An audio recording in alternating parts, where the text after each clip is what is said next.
Hi everyone, welcome to Homeschool Autism Life. My name is Jamie. Thanks for spending time with me. Welcome to all of those who are new.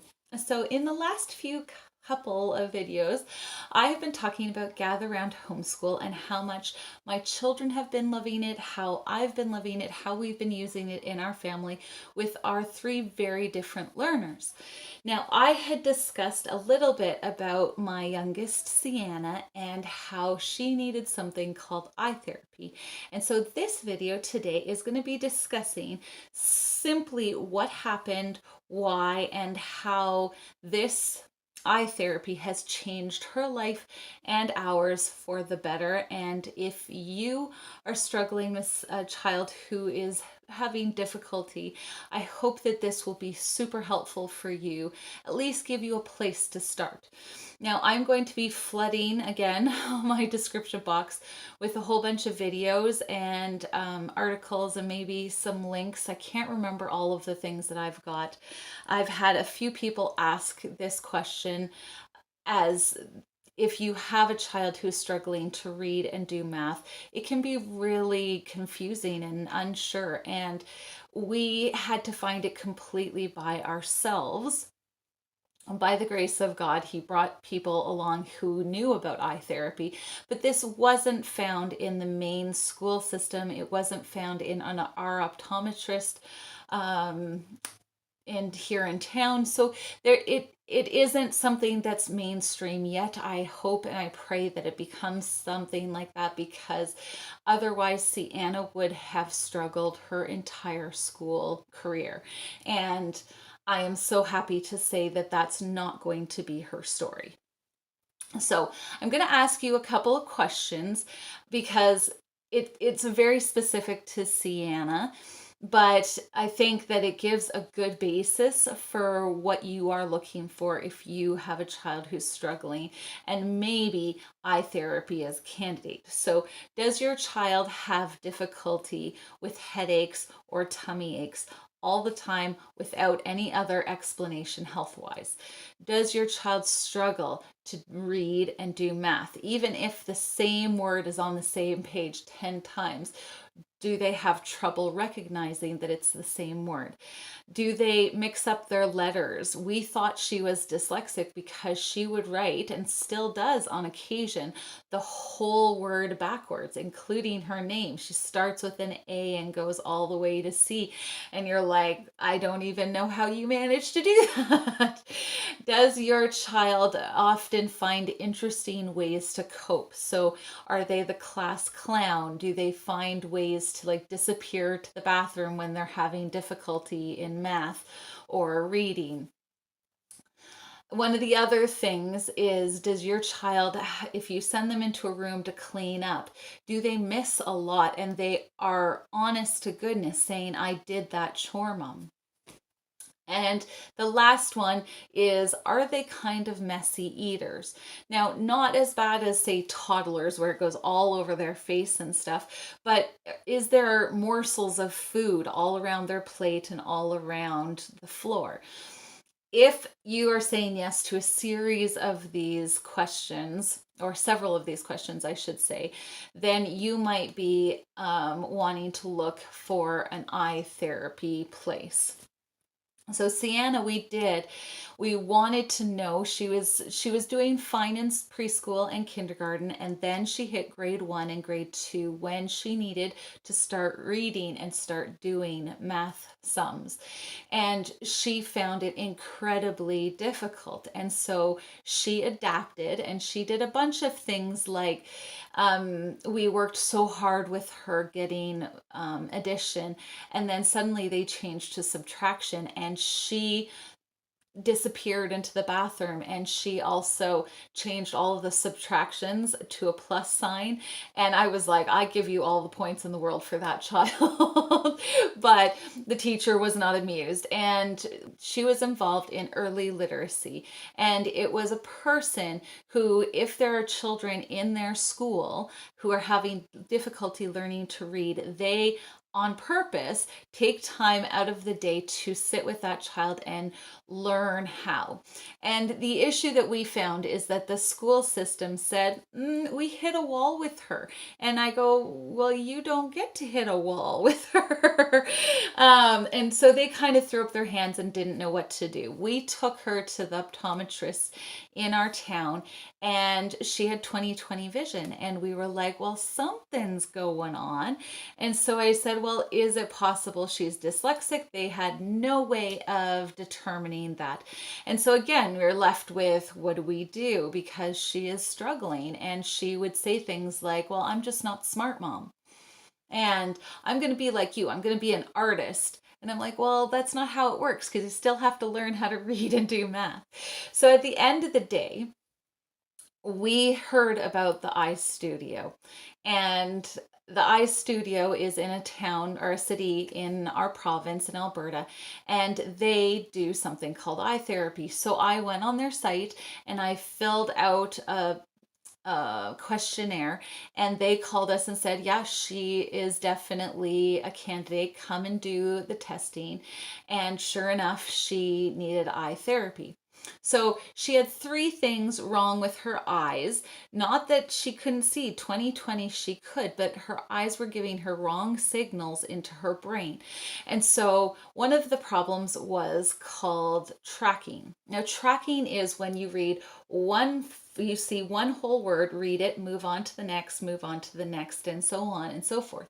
She couldn't do that. She would see part of a word up here, part of a word down here, and her eyes would dart all over the place. And that's why she couldn't recognize cat written 10 times on one page.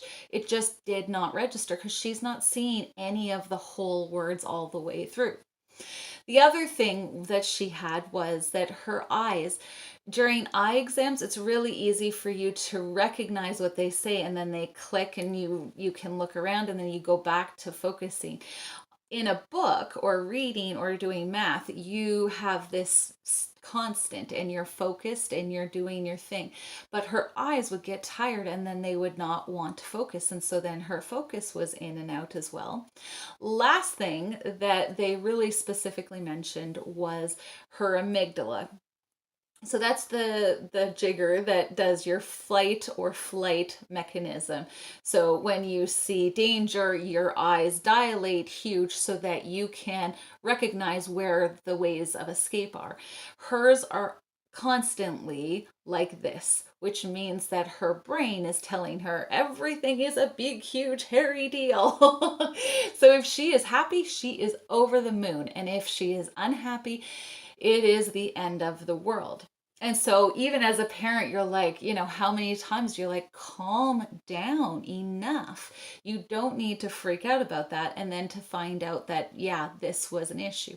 So yeah, a bunch of things is going on there. But with eye therapy, if you can find a doctor who does eye therapy, they're simple, incredibly simple exercises that you can do with your children, once they show you how, that you can stretch and teach her eyes to do the things that they didn't learn at some point. The interesting thing is, and this is something they do have patients who are born via vaginally, but they have 90% of their patients that they work with were C-section babies.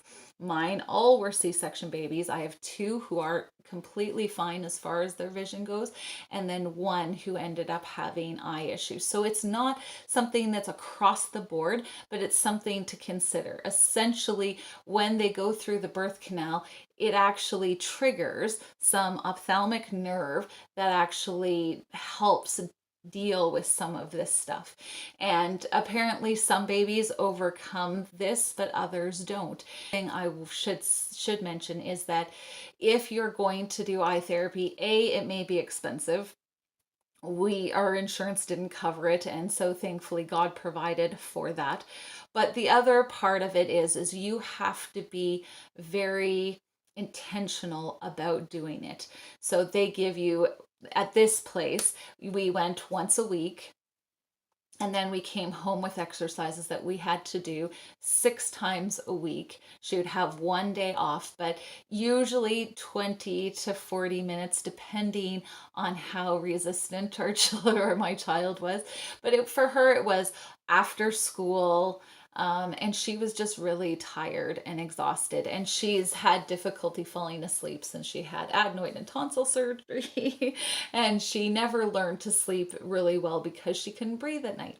So there's so many things that come into play. But I really wanted to stress that the people who say, well, it didn't work, often are the people who didn't put the time and the effort into making sure that they were consistent to do it. Other part of it was the exercises are incredibly simple, and this is why I really hope and pray that eye therapy becomes something that the school is cognizant of, that optometrists are cognizant of, and doctors are cognizant of, because if like this is such a great tool to help our kids not struggle for their entire lives thinking that they are dumb and stupid. Now, for Ceana, she did have a lot of hits on her self-esteem and whether or not she thinks she can do something. And so that's going to be something that I'm going to be spending a lot of time rewriting the doubts that she has in her brain. And so if you can get on that train way ahead of the frustration of school, good on you. Well done for you.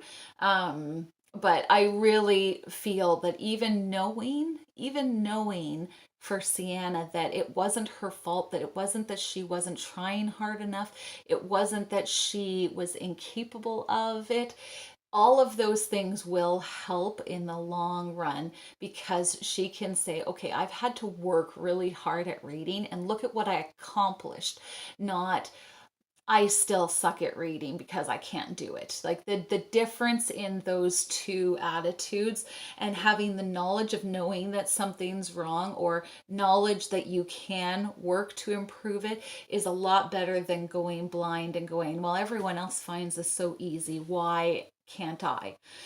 And so that's the thing that I really wanted to share with you, was that there is hope if you have a child who is struggling in this specific area, especially if it's due to her eyes or his eyes, because at the end of the day, there are places that are doing it. It's not mainstream.